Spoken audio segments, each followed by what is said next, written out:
अस्सलाम वालेकुम नाज़रीन। प्रोग्राम विसाख्तना तो मेज़बान शाकिर हुसैन शाकिर पाकिस्तान टेलीविजन मुल्तान के स्टूडियो तो हाजिर। नाज़रीन, मौसम की गर्मा गर्मी दे विच सियासी गर्मा गर्मी भी जारी है। उन्होंने दे नाल नाल हुकूमत की तरफों माशी सलाहात का भी सिलसिला देखने को मिलता पे। साउथ पंजाब दे विच ज़िमनी इंतखाबात का भी शोर चलता पे। किहड़ी जमात जीतन का दावा करेंदी पई और किहड़ी जमात आदि पई कि धांधी थींदी पई, ये भी तुहाडे सामने है। लेकिन देखना यह है कि मुल्क की सूरत हाल आने वाले डीआं दे विच क्या बनसी। यकीनी तौर पर महंगाई दे विच इजाफत है,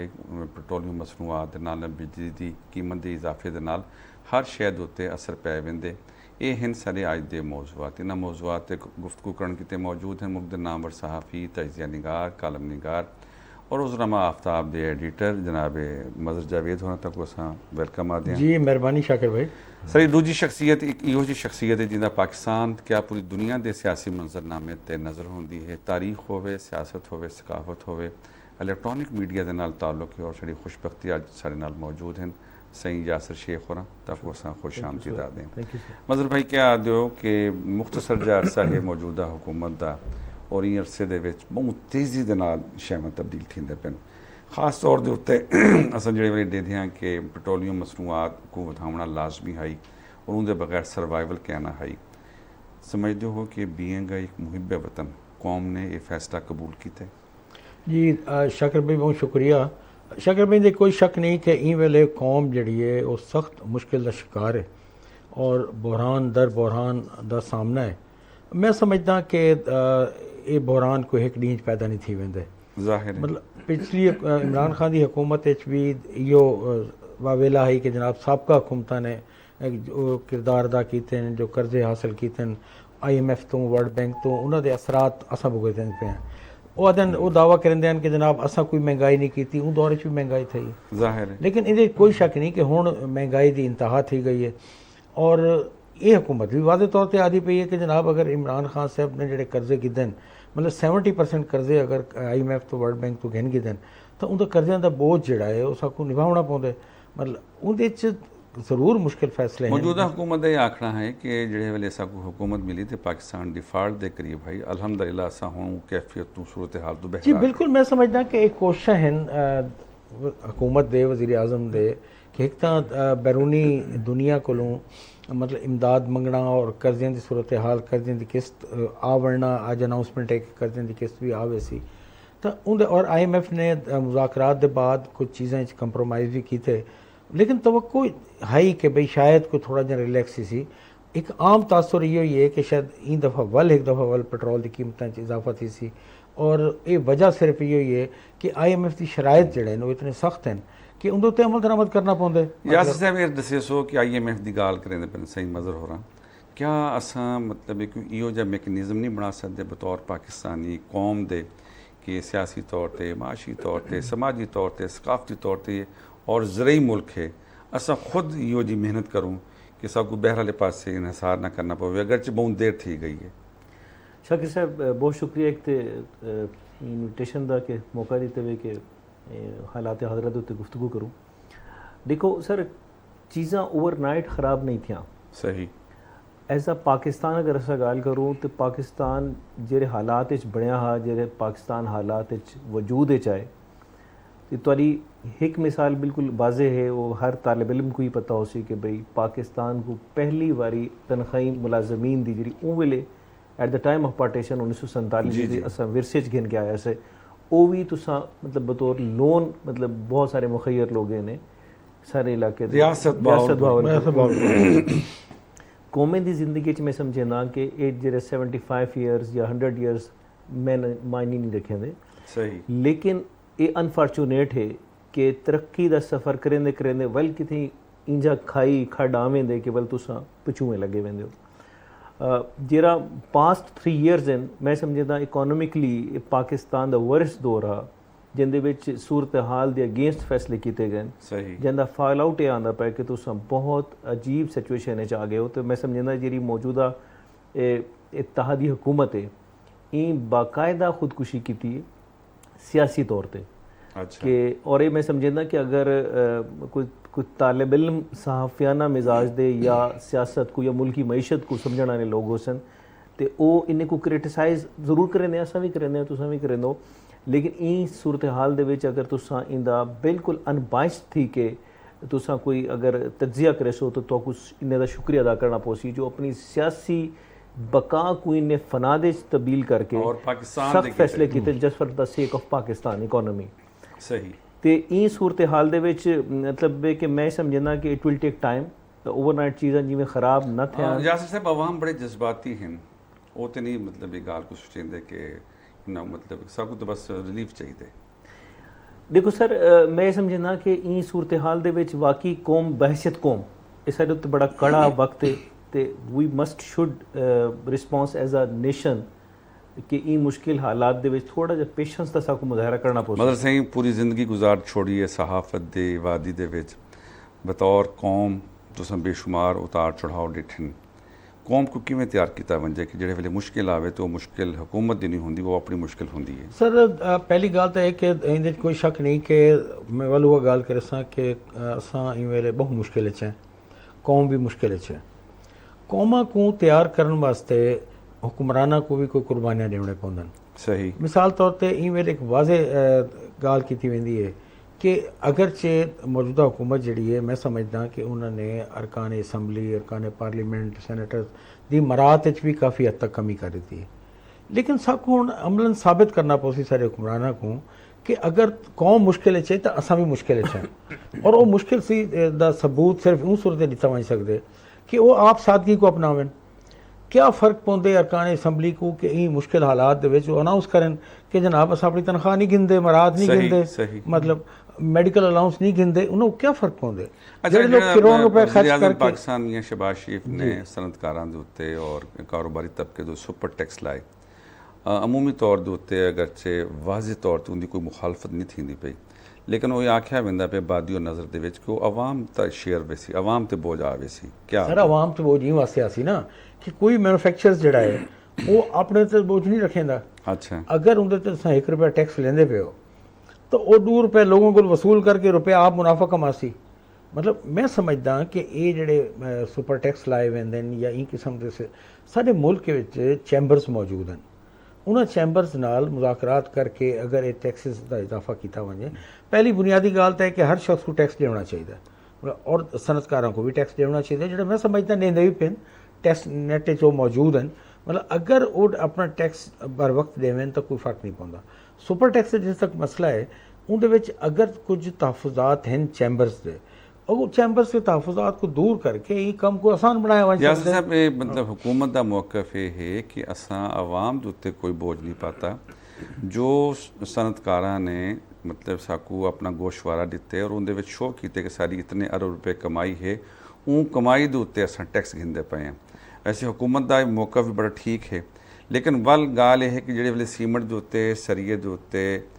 टैक्स लगसी तो बराह रास्त जेडे वेले उन्होंने प्रॉफिट घट थी सी तो वो बोझ तुहाडे मेरे ते ना आसी 100% सर बिल्कुल इवें ही थी सी कहीं तुसां हिस्ट्री च आ गए नो कहीं भी पाकिस्तान दा बदकिस्मती है इंडस्ट्रियलिस्ट सनतकार ताजर इन्हें एज अ प्रो पाकिस्तानी कहीं भी अपने आप को बिहेव इंजा नहीं किया कि जितो एक फील आवे कि as a nation we are working ये मैं मजहर भाई की गल नाल बिल्कुल इतफाक करेंदा कि जो टैक्स इनहेंसमेंट थी है 10% ये 110% जी ना public must should have to pay industrialist कहीं कोई तारीख कह नहीं सर मैन्युफैक्चर की कोई हिस्ट्री कह नहीं कि वो बोझ जो महंगाई का अपने कंधे से किदा हो या टैक्सिस का बोझ किदा हो वो टिल्ट किए टूवर्ड्स डाउन स्ट्रीम पब्लिक के उत्ते ठीक है लेकिन मामला इत्थां गवर्नमेंट का एक इंपोजिशन ऑफ सुपर टैक्स के हवाले नाल मैं समझदा बड़ी उजलत इन्हें कीते इन्हें कोई इंजा मैकेनिज्म नहीं बनाया कि जिंदे नाल ये जो फॉल आउट आसी 10% का पब्लिक के उत्ते वो प्रेशर को किवें जो है मतलब डाइल्यूट करने कि वो पब्लिक के उत्ते ना आवे वो सस्टेन करे ये हुकूमत को चाहिए कि यो जो मैकेनिज्म बनावे कि जेडे वेले आज सपोज सीमेंट का जो बैग है 1000 रुपए का है इन टैक्स से बाद वो 1200 का अच्छा हम 1200 जी 1200 का अच्छा फौरी तौर पे बात है जी हाँ अच्छा इनका क्या मतलब है तदारक है मदर सिंह सर तदारक वही है ना कि चेक एंड बैलेंस कोई नहीं उनकी कमी है मतलब तुसें इंतजामिया जी है साड़ी मौजूद होंगी है इंतजामिया का फर्ज होंगे कि वो मार्केट बन के रेट्स चेक करे गवर्नमेंट एक शेड्यूल देंदी है इतने % टैक्स का इजाफा थे उनके मुताबिक कम करना चाहिए देखना चाहिए असा वेने जनाब एक छोटे दुकानदार को जिंदे को 10 कट्टू पे होंदन असा वन के जुर्माने कर देने ਜਿੱਥੋਂ ਸੀਮੈਂਟ ਆਂਦਾ ਪਏ, ਜਿੱਥੋਂ ਸਰੀਆ ਆਂਦਾ ਪਏ, ਵੱਡੇ ਮੈਨੂਫੈਕਚਰਰਸ ਉੱਥੋਂ ਮਤਲਬ ਰੇਟ ਨਿਕਲਣਾ ਦੇਖੋ अगर फर्ज शागर साहब बड़ी सीधी गाल है, तुम गला मंडी चले वनो तो को फर्ज किया चीनी मिलती पई है 75 रुपए या 80 रुपए 80 रुपए घिन के तुसा उहदे ते रेड़े दा या टांगे दा या जेहड़े ट्रांसैक्शन दा खर्चा है वो तो देसो, तुम दुकान दा किराया भी देसो, बिजली दा बिल भी देसो, तुसा को 80 रुपए क्यों बेचे सो, तुसा को जाहिर है 5-10 रुपए वधा के बेचे सो, लाजमी गाल है ते तुसा क्यों नहीं वो बुनियाद को पकड़ेंदे ਜਿਹੜੀ ਬੁਨਿਆਦ ਖੁਦ ਮਹਿੰਗਾਈ ਪੈਦਾ ਕਰਦੀ ਪਈ ਹੈ। ਮੈਂ ਸਮਝਦਾ ਕਿ ਇਹ ਕਮਿਊਨੀਕੇਸ਼ਨ ਦਾ ਬੜਾ ਮਸਲਾ ਹੈ, ਇਹਦੇ ਵਿੱਚ ਕੋਆਰਡੀਨੇਸ਼ਨ ਤੇਜ਼ ਹੋਣੀ ਚਾਹੀਦੀ ਹੈ। ਵਜ਼ੀਰ ਆਜ਼ਮ ਔਰ ਵਜ਼ੀਰ ਆਲਾ को ਚਾਹੀਦਾ ਹੈ ਕਿ ਉਹ ਇਹਨਾਂ ਜਿਹੜੇ ਮਾਫੀਆ ਜਿਕੋ ਸਾਦੇ ਹੈ ਉਹਦੇ ਤੇ ਕੰਟਰੋਲ ਕਰਨ ਤਾਂ ਕਿ ਆਵਾਮ को ਰਿਲੀਫ ਦਿੱਤਾ ਜਾ ਸਕਦੇ। ਤੁਸੀਂ ਅਗਰ ਰਮਜ਼ਾਨ ਸ਼ਰੀਫ 'ਚ ਰਿਲੀਫ ਦੇ ਸਕਦੇ ਹੋ ਤਾਂ ਆਮ ਹਾਲਾਤ ਦੇ ਸਕਦੇ ਹੋ। ਥੋੜੀ ਜਿਹੀ ਗੁਜ਼ਾਰਿਸ਼ ਮੈਂ ਬਈ ਕਰੇ ਸਾਂ ਕਿ ਸਰਕਾਰੀ ਮੁਲਾਜ਼ਮੀਨ ਦੀ ਤਨਖਾਹਾਂ ਦੇ ਵਿੱਚ ਤੁਸੀਂ ਜਨਾਬ 15% ਇਜ਼ਾਫਾ ਕੀਤੇ, ਉਹ ਬਈ ਉਹਦੀ ਬੇਸਿਕ ਤਨਖਾਹ 'ਚ ਇਜ਼ਾਫਾ ਕੀਤੇ ਵੇ ਨਾ, ਸਹੀ, ਤੇ ਉਹਦੇ ਅਲਾਉਂਸਸ ਤੇ ਕਟੌਤੀ ਰੱਖ ਦਿੱਤੀ ਵੇ ਨਾਲ। ਮਤਲਬ ਇਹ ਉਹ ਮਸਾਇਲ ਹਨ ਜਿਹਦੇ ਨਾਲ ਪ੍ਰੋਬਲਮ ਪੈਦਾ ਹੁੰਦੇ ਪੈਣ। ਮੇਰੀ ਤਜਵੀਜ਼ ਇਹ ਹੈ ਕਿ ਹੁਕੂਮਤ ਜਿਹੜਾ ਵੀ ਕੰਮ ਕਰੇ ਕਮ ਸੇ ਕਮ ਸਟੇਕ ਹੋਲਡਰਸ ਨਾਲ ਮੁਜ਼ਾਕਰਾਤ ਵਿੱਚ ਕਰੇ ਤਾਂ ਉਹ ਜ਼ਿਆਦਾ ਫਾਇਦਾ ਹੋ ਸੀ, ਉਹਦੇ ਅੱਛੀ ਤਜਾਵੀਜ਼ ਸਾਹਮਣੇ ਆ ਸਕਣ। ਮਤਲਬ ਸਹੀ ਮਤਲਬ ਹੈ, ਤੁਹਾਡੀ ਗੱਲ ਬਿਲਕੁਲ ਦਰੁਸਤ ਹੈ, ਲੇਕਿਨ ਅਸਾਂ ਯਾਸਰ ਭਾਈ ਕੋਲੇ ਪੁੱਛਣਾ ਚਾਹਸੂੰ ਕਿ ਜਿਹੜੇ ਵੇਲੇ सियासी अदम इस्तेहकाम होंदे और पूरी मशीनरी जिहड़ी है ना जी वो अपनी जिम्मेदारी पूरी नहीं करेंदी। पंजाब दे विच खास तौर दे उत्ते असां देखते पे कि ओपोजिशन ने बड़ा टफ टाइम दिता है हुकूमत को। इस सूरत दे विच हुकूमती रेट और ख़ास तौर दे उत्ते मार्केट्स दे उत्ते जिहड़ा महंगाई दी लहर है वो क्या उवें मजबूत है या कमज़ोर चलती पई यासर भाई? देखो शाकिर साहब ਇਹਦੇ ਵਿੱਚ ਨਾ ਸਾਡੀ ਮਿਸਫਾਰਚੂਨ ਅਕਸੋਂ ਕਿ ਕहीं ਵੀ ਕहीं ਦੌਰ ਦੇ ਵਿੱਚ ਵੀ ਜਿਹੜੀ ਪ੍ਰਾਈਸ ਕੰਟਰੋਲ ਕਮੇਟੀਆਂ ਨੇ ਉਹਦੀ ਅਸਲ ਜਿਹੜੀ ਫਾਊਂਡੇਸ਼ਨ ਦੀ ਰੂਹ ਹੈ ਉਹਦੇ ਮੁਤਾਬਿਕ ਪਰਫਾਰਮ ਨਹੀਂ ਕੀਤਾ। ਇਹ ਬਦਕਿਸਮਤੀ ਨਾਲ ਹਰ ਦੌਰ ਦੇ ਵਿੱਚ not only in this situation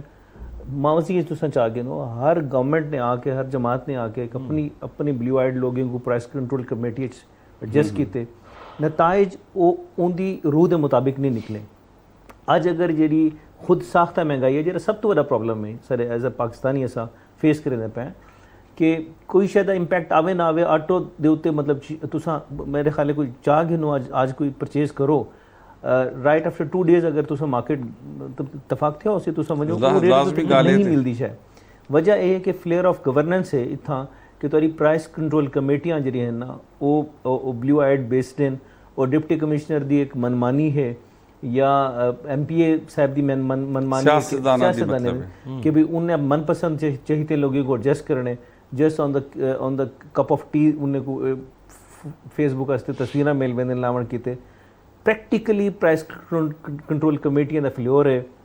अगर ये थोड़ा थी वजे ना सर बेहतरी थी सकती है 100% ना ते कम से कम 40% ਜਿਹੜੀ ਨਾ ਸਿਚੁਏਸ਼ਨਸ ਮਾਰਕੀਟ ਵਿੱਚ ਅਨਰੈਸਟ ਦੀ ਖਤਮ થઈ ਵੈਸੀ। ਮਦਰ ਸਾਹਿਬ ਪੰਜਾਬ ਦੇ ਵਿੱਚ ਜ਼ਿਮਨੀ ਇੰਤਖਾਬਾਤ ਹੁੰਦੇ ਪਏ 20 ਸੀਟਾਂ ਦੇ ਉੱਤੇ ਔਰ ਖਾਸ ਤੌਰ ਤੇ ਸਾਊਥ ਦੇ ਉੱਤੇ ਜਿਹੜੀ ਇੱਕ ਸੀਟ ਹੈ ਮੁਲਤਾਨ ਵਾਲੀ PP 217 ਜੀ ਉਹਦੇ ਵਿੱਚ ਦੋ ਉਮੀਦਵਾਰ ਹਕੂਮਤੀ ਉਮੀਦਵਾਰ ਹਨ ਸਲਮਾਨ ਨਈਮ ਔਰ ਤਹਿਰੀਕ ਇਨਸਾਫ ਦੇ ਜ਼ੈਨ ਕੁਰੈਸ਼ੀ। ਬਰਾਹ ਰਾਸਤ ਮੁਕਾਬਲਾ ਹੈ, ਟੋਟਲ 4 ਉਮੀਦਵਾਰ ਹਨ। क्या आदियो कि ये मुकाबला किवें रह वैसे? शाकिर साहब ਇਹਦੇ ਵਿੱਚ 4 ਵੱਡੇ ਉਮੀਦਵਾਰ ਹਨ। ਮੈਂ ਸਮਝਦਾ ਮੈਂ 4 ਵੱਡੇ ਹੀ ਵਾਸਤੇ ਆਦਾ ਪਿਆ ਕਿ ਤੁਸੀਂ ਤਹਿਰੀਕ ਲਬੈਕ और जमात इस्लामी को भी नज़रअंदाज नहीं कर सकते, लेकिन असल मुकाबला ई वेले इत्तेहादी जमातां दा जिंदे मुस्लिम लीग नवाज है, पीपल्स पार्टी है, JUI है और दीगर जमातां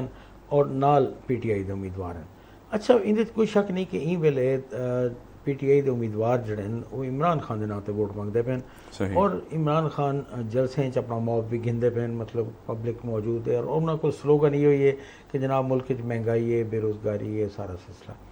ਲੇਕਿਨ PP 217 ਦੀ ਸੂਰਤ ਹਾਲ ਥੋੜੀ ਜਿਹੀ ਮੁਖਤਲਿਫ ਹੈ। ਅੱਛਾ ਇੱਥਾਂ ਇੱਕ ਤਾਂ ਥੋੜਾ ਸ਼ਖਸੀਅਤ ਦਾ ਵੋਟ ਜਿਹੜਾ ਹੈ ਨਾ ਉਹ ਜ਼ਿਆਦਾ ਕਾਊਂਟ ਕਰਨ ਦੇ। ਮਿਸਾਲ ਤੌਰ ਤੇ ਹੁਣ ਜ਼ੈਨ ਕੁਰੈਸ਼ੀ ਸਾਹਿਬ ਜਿਹੜੇ ਨੇ ਉਹਨਾਂ ਤੇ ਇੱਕ ਉਹਨਾਂ ਦੇ ਮੁਖਾਲਿਫ ਉਮੀਦਵਾਰ ਜਿਹੜੇ ਸਲਮਾਨ ਨਈਮ ਸਾਹਿਬ ਉਹ ਇਲਜ਼ਾਮ ਲੈਂਦੇ ਨੇ ਕਿ ਜਨਾਬ ਇਹਨਾਂ ਤਾਂ ਹੀ ਹਲਕੇ 'ਚ ਘਰ ਹੀ ਕੋਈ ਨਹੀਂ, ਇਹ ਤਾਂ ਬਾਹਰੋਂ ਆਏ ਹੋਏ ਨੇ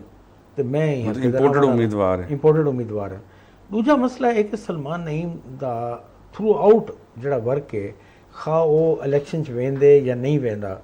ਉਹ ਈਦ ਹੁੰਦੀ ਹੈ, ਖੁਸ਼ੀ ਹੁੰਦੀ ਹੈ, ਗਮੀ ਹੁੰਦੀ ਹੈ, ਆਪਣੇ ਮਤਲਬ ਹਲਕੇ ਦੇ ਨਾਲ ਖੜੋਤਾ ਹਲਕੇ ਦੇ ਨਾਲ ਉਹਦਾ ਸਮਾਜੀ ਵਰਕ ਬਹੁਤ ਹੈ। लेकिन एक को नफसियाती तौर पर बढ़तरी भी हासिल है कि उन्हें ऊ वेले 2018 ਦੇ ਵਿੱਚ ਸ਼ਾਮੇ ਮੁਦ को शिकस्त ਦਿੱਤੀ ਹੈ। ਜੀ ਸਰ ਮੈਂ ਉੱਥੇ ਹੀ ਆਉਂਦਾ ਪਿਆ ਇਸ਼ਾਮੂਦ ਕੁਰੈਸ਼ੀ को शिकस्त ਦਿੱਤੀ ਉਹਨਾਂ ਹਾਲਾਤ ਦੇ ਵਿੱਚ ਜਿਹੜੇ ਵੇਲੇ ਬਿਲਕੁਲ ਪੀਟੀਆਈ ਦਾ ਰੇਲਾ ਚੱਲਦਾ ਪਿਆ, ਹਵਾ ਚੱਲਦੀ ਪਈ ਜਨਾਬ, ਪੀਟੀਆਈ ਤੋਂ ਇਲਾਵਾ ਕੋਈ ਉਮੀਦਵਾਰ ਕਾਮਯਾਬ ਹੀ ਨਹੀਂ ਸੀ ਸਕਦਾ। ਸਹੀ सलमान नईम ने आज़ाद हैसियत नाल वोट कर। और बड़ी अच्छा, बहुमती कामयाबी है ये वेले जितने बड़े बिरादरियां हैं वो सारे दे सारे मतलब वो सलमान नईम नाल खड़े हैं। अच्छा मिसाल तौर पे चलो जुल्फकार अंजुम साहब को साडे गिनो जी हाँ उन्हां दे कोल ई वेले हज़ारां दी तादाद दे वोट हैं। उन्हां दी फैक्ट्री उ इलाके च ਉਹਨਾਂ ਨੂੰ ਦੀ ਹਮਾਇਤ ਦਾ ਐਲਾਨ उन्हीं ਕੀਤਾ हिमायत ऐलान कर दिते। मतलब हुणे असां इजाज सियाल साहब दा जिक्र करने बैठे अस ਜੀ ਹਾਂ उन्हां दा कारोबार ऐसा है कि वो सारे दा सारा लेबर जड़ी है। अच्छा ਜਿਹੜੇ ਮੇਨ ਬਰਾਦਰੀਆਂ ਹਨ ਭੁੱਟਾ ਬਰਾਦਰੀ ਹੈ भुट्टा बिरादरी भी बिल्कुल भुट्टा बिरादरी भी तकसीम है अगरचे, लेकिन लेकिन mostly बड़ा धड़ा जड़ा है। ਵੱਡਾ ਧੜਾ ਉਹ ਸਲਮਾਨ अच्छा बल एक बेतासुर है कि शायद नून लीग के अंदर कोई इख्तलाफ है, अच्छा लेकिन शाकिर साहब मैं बिल्कुल कैमरे पे बैठा और मैं बिल्कुल वाजे आता पाया कि नून लीग के अंदर एक सीट के मसले ते कोई इख्तलाफ कोई नहीं। अच्छा मतलब जितनी- ਜਿਹੜੇ जितनी ਰਾਣਾ मेहनत राणा महमूद हसन महमूद साहब और करने पे- चौधरी अब्दुल वहीद अराई चौधरी जितनी मेहनत जड़ा है राणा महमूद करना पे उतनी उनको ज्यादा आमिर सईद अंसारी दी क्या पोजीशन है? आमिर सईद अंसारी भी नाल खड़े। अच्छा मतलब इन लोगों च इख्तलाफ यूं वास्ते कोई नहीं कि ये सारे सूबाई असम्बली के उम्मीदवार होने नहीं रहे। वो आदमी जनाब सारे सूबाई ना कोई ताल्लुक यासिर साहब क्या आदि जो तुम्हारा इलाका है पिछू डेरा गाजी खान उत्थां कितनी इलेक्शन है उत्थां क्या सूरत हाल चलती पई है? ਉੱਥੇ ਸਰ ਜਿਹੜਾ ਹਲਕਾ ਹੈ ਉੱਥਾਂ ਬੜਾ ਘੰਟੇ ਦਾ ਮੁਕਾਬਲਾ ਹੋ ਸੀ ਜਿਹਦੇ ਵਿੱਚ ਅੱਛਾ। ਪਾਕਿਸਤਾਨ ਤਹਿਰੀਕ ਇਨਸਾਫ ਦੇ ਉਮੀਦਵਾਰ ਸਰਦਾਰ ਸੈਫੁਦੀਨ ਖਾਨ ਖੋਸਾ ਸਾਹਿਬ ਜਿਹੜੇ ਸਾਬਕ ਗਵਰਨਰ ਪੰਜਾਬ ਜ਼ੁਲਫਕਾਰ ਖੋਸਾ ਖੋਸਾ ਦੇ ਦੇ ਬੇਟੇ ਤੇ ਸੀਐਮ ਸਾਬਕ ਇਹ ਪਹਿਲੇ ਤੋਂ ਪੀਟੀਆਈ ਦੇ ਵਿੱਚ ਹਨ ਕਿ ਹੁਣ ਜੁਆਇਨ ਕੀਤੀ ਇਹਨਾਂ ਜੀ ਨੇ? ਇਹ ਫਰਮ ਦਾ ਡੇ 1 ਤੋਂ ਪੀਪਲਸ ਪਾਰਟੀ ਨੇ ਵੈਸੇ ਜੁਆਇਨ ਕੀਤੀ ਵਾਲਾ ਅੱਜ ਤੋਂ ਕੋਈ 4-5 ਸਾਲ ਕੋਲੋਂ ਵੀ ਜ਼ਿਆਦਾ ਦਾ ਟੈਨਿਓਰ ਥੀ ਗਏ ਅੱਛਾ। ਐਸੋਸੀਏਟਡ ਹੈ ਬਲਕਿ ਇਹ ਤੋਂ ਵੀ ਜ਼ਿਆਦਾ ਟੈਨਿਓਰ ਥੀ ਗਏ ਇਹ associated in with PTI Imran ਠੀਕ ਖਾਨ ਦੇ ਹੈ ਨਾਲ ਠੀਕ ਹੈ ਤੇ ਇਮਰਾਨ ਖਾਨ ਨੇ ਇੰਨੇ ਕੋ ਫਿਰ ਟਿਕਟ ਦਿੱਤੇ ਤੇ ਪਿਛਲੀ ਵਾਰੀ ਇਹਨੇ ਕੋ ਨਜ਼ਰਅੰਦਾਜ਼ ਕੀਤਾ ਗਿਆ ਹਾਂ ਤੇ ਇਹ ਫੇਰੀ ਜਰੀਏ ਮਤਲਬ ਹੈ ਕਿ ਇਹਨੇ ਕੋ ਸੈਫ ਖਾਨ ਇਹ ਸੀਟ ਕਿਹਦੀ ਵਜ੍ਹਾ ਤੋਂ ਖਾਲੀ થઈ ਹੈ? ਜੀ ਇਹ ਸਰਦਾਰ ਮੋਹਸਿਨ ਅਤਾ ਖੋਸਾ ਸਾਹਿਬ ਜਿਹੜੇ ਮੁਨਹਰਿਫ ਅਕੀਮ ਆਜ਼ਾਦ ਜੀਤੇ ਹਨ ਜਿਹੜੇ ਜਿਹੜੇ ਆਜ਼ਾਦ ਜੀਤੇ ਹਨ ਬਾਅਦ ਵਿੱਚ ਪੀਟੀਆਈ ਚ ਸ਼ਾਮਿਲ ਥਨ ਬਾਅਦ ਵਿੱਚ ਇਨਹਰਾਫ ਇਹਨੇ ਕੀਤਾ ਪਹਿਲੇ ਪੀਟੀਆਈ ਦਾ ਉਮੀਦਵਾਰ ਕੌਣ ਹੈ ਇਹ ਹਲਕੇ 'ਚ? ਇਹ ਹਲਕੇ ਚ ਪੀਟੀਆਈ ਦੇ ਉਮੀਦਵਾਰ ਜਿਹੜੇ ਹਨ ਆਪਣਾ 2018 'ਚ 2018 ਦੇ ਵਿੱਚ 2018 ਦੇ ਵਿੱਚ ਹੀ ਮਤਲਬ ਹੈ ਕਿ ਪੀਟੀਆਈ ਨੇ ਕੋਈ ਕੈਂਡੀਡੇਟ ਇੱਥਾ ਨਾ ਦਿੱਤਾ ਅੱਛਾ ਚूंकि ਕੋਈ ਮੈਕੈਨਿਜ਼ਮ ਇੰਜਾ ਬਣਿਆ ਕਿ ਵੀ ਉਹ ਜਿਹੜਾ ਆਜ਼ਾਦ ਉਮੀਦਵਾਰ ਹੋ ਸੀ ਉਹ ਬਾਅਦ ਜੁਆਇਨ ਕਰੇ ਸਨ ਪੀਟੀਆਈ ਕੋ ਠੀਕ ਹੈ। ਪ੍ਰੀ ਡਿਸਾਈਡਡ ਇੱਕ ਮੂਵ ਹੈ ਸਹੀ ਤੇ ਇਹ ਵਕਤ ਜਿਹੜਾ ਹੈ ਸਰਦਾਰ ਮੋਹਸਿਨ ਅਤਾ ਖੋਸਾ ਚूंकि ਉਹਨੇ ਦੀ ਖਾਸਾ ਫੇਮ ਹੈ ਆਪਣੇ ਇਲਾਕੇ ਦੇ ਵਿੱਚ ਤੇ ਉਹਨੇ ਆਪਣੇ ਭਤਰੀਜੇ ਕੋ ਸਰਦਾਰ ਅਬਦੁਲ ਕਾਦਰ ਖੋਸਾ ਜਿਹੜੇ 5 ਤੇ ਚੇਅਰਮੈਨ ਜ਼ਿਲ੍ਹਾ ਕੌਂਸਲ ਰਹਿ ਗਏ ਤੇ ਅੱਛਾ ਸਰਦਾਰ ਅਮਜਦ ਫਾਰੂਕ ਖੋਸਾ ਦੇ ਫਰਜ਼ੰਦ ਨੇ ਅੱਛਾ ਬੜੇ ਇੱਕ ਡਾਇਨਾਮਿਕ ਕਿਸਮ ਦੀ ਯਾਨੀ ਪਰਸਨੈਲਿਟੀ ਕਿ ਉਹ ਤੇ ਐਮਐਨਏ ਹਨ ਉਹਨਾਂ ਦਾ ਬੇਟਾ ਹੈ ਉਹਨੇ ਦਾ ਬੇਟਾ ਇੱਥਾਂ ਕੀ ਨਜ਼ਰ ਆਉਂਦਾ ਪਿਆ? इतना सर कांटे का मुकाबला है शदीद नोयत का मुकाबला है लेकिन अगर तुम आखसो कि भी अगर सर रेट करूँ तो ई वक्त अब्दुल कादिर खोसे की पोजीशन कुछ ज़्यादा ई वजह को होएगी कि मुजफ्फरगढ़ क्या आदे हो? मुजफ्फरगढ़ ज़ाहिर गल है कि इंटरेस्टिंग हल्का है कि जितना हिक्की फैमिली दे विच ही घर विच ਤਰਾਏ- मतलब है कि ਤਰਾਏ ਉਮੀਦਵਾਰ ਤਰਾਏ ਹਨ। उम्मीदवार हैं ਅੱਛਾ ਤੇ ਉਹਦੇ ਵਿੱਚ ਡੈਫੀਨਿਟਲੀ ਜਿਹੜੀ ਬਾਸਿਤ ਬੁਖਾਰੀ ਸਾਹਿਬ ਦੀ ਅਹਲੀਆ ਉਹ ਕੋ ਰਾਇਜ ਹਾਸਿਲ ਹੀ ਵਜ੍ਹਾ ਕੋਲ ਹੋਸੀ ਜੋ ਉਹਨੇ ਦਾ ਪਬਲਿਕ ਇੰਟਰੈਕਸ਼ਨ ਕਾਫੀ ਜ਼ਿਆਦਾ ਹੈ ਅੱਛਾ ਬਾਸਤ ਬੁਖਾਰੀ ਦਾ। ਬਾਸਿਤ ਬੁਖਾਰੀ ਦੀ ਅਹਲੀਆ ਬਤੌਰ ਐਮਐਨਏ ਵੀ ਬਤੌਰ ਮਤਲਬ MNA ਜ਼ਾਹਿਰ ਹੈ ਤੇ ਆਪਣੀ ਪੂਰੀ ਪੋਲੀਟੀਕਲ ਇਹਨਾਂ ਦੇ ਵਾਲਿਦ ਦੇ ਬਾਅਦ ਜਿਹੜੀ ਸਿਆਸਤ ਹੈ ਉਹਨੇ ਦੇ ਬਾਸਿਤ ਦੇ ਅੱਛਾ ਕਿਆ ਸਮਝਦੇ ਹੋ ਕਿ ਇੱਕ ਪਾਸੇ ਬਾਸਤ ਬੁਖਾਰੀ ਦੀ ਆਪਣੀ ਫੈਮਿਲੀ ਜ਼ਾਹਿਰ ਬਿਰਾ ਉਹਨਾਂ ਦਾ ਖੜਾ ਥਿਆ ਵਦੇ ਉਹਨਾਂ ਦੀ ਮਿਸਿਸ ਲੜਦੀ ਪਈ ਹੈ ਇੱਕ ਤਾਂ ਉਹਦੀ ਫੈਮਿਲੀ ਦੇ ਵਿੱਚ ਕਲੈਸ਼ ਆ ਗਿਆ ਦੂਜਾ ਜਤੋਈ ਬੜਾ ਮਜ਼ਬੂਤ ਖਾਨਦਾਨ ਹੈ ਉੱਥਾਂ ਉਹ ਉੱਥਾਂ ਕੋਈ ਕਰ ਸਕਦੇ ਅਪਸੈਟ? ਇਹ ਵੈਸੇ ਅਗਰ ਓਵਰਆਲ ਸਰ ਪੂਰੇ 8 ਤੇ 8 ਹਲਕੇ ਦੀ ਗੱਲ ਕਰੂੰ ਜੀ ਤੇ ਉੱਥਾਂ ਹੈ ਬੜੇ ਕਾਂਟੇ ਦਾ ਕੁਛ ਇੱਕ ਅਸਾਂ ਇੱਕ ਐਜ਼ ਅ ਐਨਾਲਾਈਜ਼ ਇੱਕ ਆਪਣਾ ਤਜਜ਼ੀਆ ਲੈਂਦੇ ਵੇ ਬਿਲਕੁਲ ਕੈਟਾਗੋਰਿਕ ਨਹੀਂ ਆਖ ਸਕਦੇ ਕਿ ਕਿਆ what will going to happen ਅੱਛਾ ਇੱਥਾਂ ਕੁਝ ਵੀ ਥੀ ਸਕਦੇ ਹਾਲਾਤ ਕहीं ਵੀ ਕਿਸਮ ਦੀ ਰੁਖ ਇਖਤਿਆਰ ਕਰ ਸਕਦੇ ਹਨ ਲੇਕਿਨ ਬਜ਼ਾਹਿਰ ਲੱਗਦਾ ਇਹ ਹੈ ਕਿ ਮਜਮੂਈ ਤੌਰ ਤੇ ਜਨੂਬੀ ਪੰਜਾਬ ਦੀ 8 ਦੀ 8 ਸੀਟਾਂ ਦੇ ਉੱਤੇ ਨੂਨ ਲੀਗ ਕੋ ਜ਼ਰਾ ਥੋੜਾ ਜੀ ਬਰਤਰੀ ਹਾਸਿਲ ਹੈ ਬਾਦ ਨੂੰ ਨਜ਼ਰ ਅੱਛਾ ਜੀ ਮਜ਼ਰ ਸਿੰਘ ਤੁਸਾਂ ਬੜੀ ਨਜ਼ਰ ਹੈ ਤੁਹਾਡੀ ਸਾਊਥ ਪੰਜਾਬ ਦੀ ਸਿਆਸਤ ਹੈ ਲੋਧਰਾ और लोधरा अब्दुल रहमान कांजू की तो बड़ा मतलब टफ टाइम है कि उन्हें सारी ज़िंदगी जी ग्रुप की मुखालफत की है उनकी उन्होंने हमायत का ऐलान कर छोड़े क्या उनकी हमायत के बावजूद उतना हुकूमती उम्मीदवार को फतह मिल सकती? सर यासर भाई ने जी गल की ना कि साढ़े जोड़े सराइकी वसेब के जनूबी पंजाब के जोड़े सीटां हैं उन्होंने सारियां ते ही मुकाबले की फिजा पैदा थी चुकी है ठीक है और उनकी वजह इमरान खान है मतलब इन्हें कोई शक नहीं ਲੇਕਿਨ ਦੂਜੇ ਪਾਸੇ ਜਿਹੜਾ ਪ੍ਰੋਬਲਮ ਪੇਸ਼ ਆਉਂਦਾ ਪਏ ਉਹ ਸਾਰਾ ਮਹਿੰਗਾਈ ਵਾਲਾ ਸਿਲਸਿਲਾ ਔਰ ਸਾਰਾ ਸਿਲਸਿਲਾ। ਅੱਛਾ, ਹੁਣ ਹਲਕੇ ਵਾਈਜ਼ ਮੁxtਲਿਫ सूरत हाल पैदा थी वेंदी है, ਜਿਹੜੇ ग्रुपिंग थींदी है, जोड़ तोड़ थींदे। ਹੁਣ अब्दुर्रहमान कांजू इन वेले मिनिस्टर है, सिटिंग ज़ाहिर है मैंने है मिनिस्टर है, उनकी अपना एक मकाम है, अपना सिलसिला है। मतलब उस मुस्लिम लीग को इन वेले नज़रअंदाज नहीं कर सकते कहीं सूरत भी। अच्छा, और मैं समझदा कि मुकाबले की फिजा हर जगह मौजूद है। वो लोधरा होवे, मुल्तान होवे, मुजफ्फरगढ़ होवे, डीजी खां होवे, मुकाबला सख्त है। बाकी शख्सियात का अपना असर देखो ना रसूख दू और पार्टियां त्रै शै मैं तुहारे जवाब भी मेरे को नज़र दे पे। एक तो पार्टी का वोट जी। नून लीग का, एक PTI का डू, और तीजा ये है कि उन्होंने अपना वोट। जी ठीक है, ਹੁਣ मतलब उम्मीदवार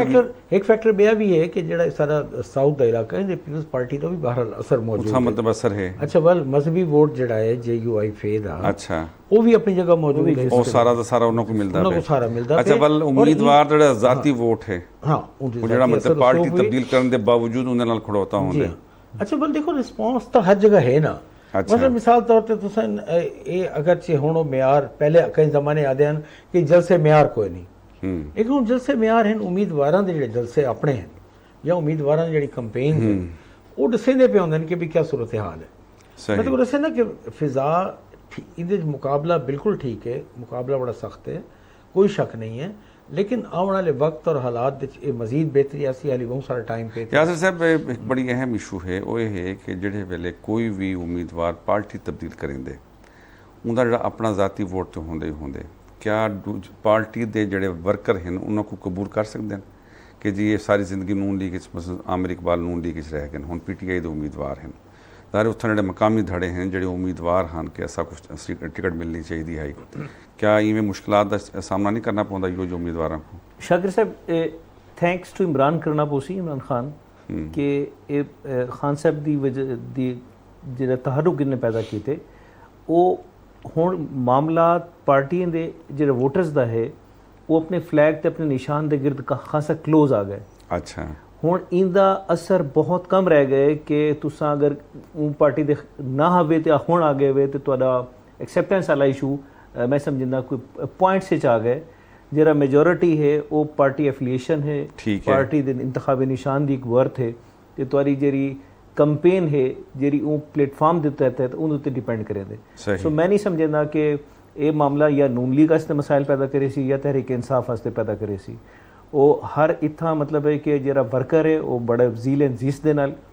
कमिटेड है अपनी पार्टी दे नाल, पार्टी को दे वांट्स कि वो उन्हां दा कैंडिडेट विन करे। तो मेरा ख्याल है कि सूरत हाल जी है पार्टी पाकिस्तान की पॉलिटिक्स से भी अच्छा है कि शख्सियात ਦੀ ਮਹਿਵਰ ਤੋਂ ਨਿਕਲ ਕੇ ਤੁਹਾਡੇ ਖਿਆਲ ਦੇ ਵਿੱਚ ਜਿਹੜਾ ਨਜ਼ਰੀਆਤੀ ਵੋਟਰ ਹੈ ਹਰ ਹਲਕੇ ਦੇ ਵਿੱਚ ਕਿੰਨੇ % ਤੱਕ ਉਹ ਨਜ਼ਰ ਆਉਂਦਾ ਪਿਆ ਕਿ ਜਿਹੜਾ ਬੜਾ ਕਮਿਟਡ ਜਿਹੜਾ ਤੁਸੀਂ ਆਦੇ ਪਏ ਨੇ ਕਿ ਥੈਂਕਸ ਟੂ ਇਮਰਾਨ ਜੀ ਜਾਂ ਮੁਸਲਿਮ ਲੀਗ ਨੂਨ ਜਾਂ PS ਪਾਰਟੀ? ਜੀ ਸਰ ਇਹ ਨਾ ਮੈਂ ਅਗਰ ਮੈਂ ਖੁਦ ਤੁਸੀਂ ਅਕਸਰ ਰੇਟ ਕਰਨ ਦਾ ਤੇ ਮੈਂ ਦਾ ਕਿ 75% ਜਿਹੜਾ ਇਹ ਵਕਤ ਵੋਟਰ ਹੈ ਪੋਲੀਟੀਕਲੀ ਸ਼ਊਰ ਇਤਨਾ ਤੁਹਾਡਾ ਪਾਕਿਸਤਾਨ ਵਿੱਚ ਆ ਗਿਆ ਜਿਹੜੀ ਮਰਜ਼ੀ ਪਾਰਟੀ ਕੋਈ ਨਾਲ ਪਾਰਟੀ ਹੈ ਉਹ ਈਵਨ ਕਿ JUI ਫੇ ਹੈ ਉਹ ਹੁਣ ਮਤਲਬ ਹੈ ਕਿ ਨਾਰਮਲੀ ਲੋਕਾਂ ਦੀ ਨਾਰਮਲ ਪੋਲਿਟਿਕਸ ਨਹੀਂ ਰਹਿ ਗਈ। ਹੁਣ ਤੁਸੀਂ ਬਹੁਤ ਜ਼ਿਆਦਾ ਐਕਸਟ੍ਰੀਮਿਸਟ ਸੀਗੇ ਉਹ ਆਪਣੇ ਨਜ਼ਰੀਆਤ को घेन के ਤੁਸੀਂ ਦੇਖੋ ਸੋਸ਼ਲ ਮੀਡੀਆ ਦੇ ਉੱਤੇ ਕਿੰਨਾ ਫਾਈਟ ਹੁੰਦੀ ਹੈ, ਬਾਕੀ ਮਾਮਲਾਤ ਵਿੱਚ ਕੀ ਫਾਈਟ ਹੁੰਦੀ ਹੈ। ਮਜ਼ਰ ਸਾਹਿਬ ਇਹ ਸਾਰੀ ਗੱਲ ਬੜੀ ਅਹਿਮ ਕਰਦੇ ਪੈਨ ਕਿ ਜੀ ਹੁਣ ਜਿਹੜਾ ਵੋਟਰ ਹੈ ਬਾਸ਼ਊਰ ਥੀ ਗਏ ਪਾਰਟੀ ਦੇ ਨਾਲ ਖੜੋਤੇ, ਲੇਕਿਨ ਤਸਵੀਰ ਦਾ ਦੂਜਾ ਰੁਖ ਇਹ ਹੈ ਕਿ ਇਮਰਾਨ ਖਾਨ ਨੇ ਆਖਿਆ ਕਿ ਅਗਰ ਸਾਰੇ ਹੱਕ ਦੇ ਵਿੱਚ ਨਤਾਇਜ ਨਾ ਆਏ असां बल बाइकाट करेसूँ, एहतजाज करेसूँ इलेक्शन कमीशन के खिलाफ। होने नाल उन्होंने ऐलान कर छोड़े कि जनाब ये जानबदार थी गए। क्या ये रवैया दुरुस्त है? शाकिर साहब मैं समझदा कि तुसां जेह्ड़ा पहली गल कीती और यासर भाई भी करन दा बयान कि ई वेले सब तो जेह्ड़ी इंपॉर्टेंट फैक्टर है ना वो पार्टी क्यादतां है। सही। मतलब अगर एक पासे एक पार्टी दे मतलब इत्तेहादी जमातां दे जेह्ड़े कायद हैं या जितने भी सरबराह हैं वो सारे आदे पे कि जेह्ड़ा नतीजा निकल सी वो सब काबिल कबूल हो सी। दूजे पासे इमरान खान साहब हुणे नाल आदे पे कि जनाब अगर साडे हक रिजल्ट ना आया KPK ਦੇ ਵਿੱਚ ਉਹ ਆਪਣੀ ਸੀਟ ਜਿੱਤ ਵੈਂਦੇ ਨੇ, ਮਤਲਬ ਹੈ ਆਪੋਜੀਸ਼ਨ ਦੀ ਸੀਟ ਜਿੱਤ ਵੈਂਦੇ ਨੇ ਉੱਥਾਂ ਉਹ ਕਬੂਲ ਕਰਿੰਦੇ ਪੈਣ, ਲੇਕਿਨ ਜਿੱਥਾਂ उन्हें आदे पे कि भाई गाल है कि भाई वो वक्त तो पहले तो क्यों आदे पे हो कि जनाब अगर नतायज ई तरह दे ना आए इनका मतलब तो ये था ना कि अगर नतायज तोरे हक च आवें तो ठीक है जी, अगर तोरे हक च नहीं आते तो मतलब खराब। तुसां क्या आदो यासर शेख साहब? ਇਹ ਮਾयूस कुन सिचुएशन है सर मतलब कि खान साहब को मतलब तवक्को एज अ स्पोर्ट्समैन स्पिरिट दी होनी चाहिए कौम को है कि तुसां जेरे भी नताइज आवन उन्हें को एक्सेप्ट करो लेकिन तारीख नहीं खान साहब की तारीख नहीं मतलब जी बड़ी सोहनी गल की है कि नताइज ਜਿਹੜੇ भी होने चाहिए सियासी जमातों और ख़ास तौर पर PTI को नताइज कबूल करने चाहिए हैं उन्होंने माजी गाल का आगाज है कि उन्होंने कभी भी फैसला कबूल नहीं किया आम वाले ਡੀਆਂ ਦੇ ਵਿੱਚ ਕਿਹਾ ਸੀ थोड़ा जहा इंतजार करे सो तो वर सारा कुछ तारे सामने आवे सी मैं शुक्रगुजार यासर शेख साहब द्वारा सही मदर जावेद द्वारा तुसा तशरीफ घना खूबसूरत गुफ्तगू अता की सारे अज के प्रोग्राम का वेला मुकदा पे अपने मेज़बान शाकिर हुसैन शाकिर को पाकिस्तान टेलीविजन मुल्तान के स्टूडियो तो इजाज़त दे सो सोने अल्लाह के हवाले।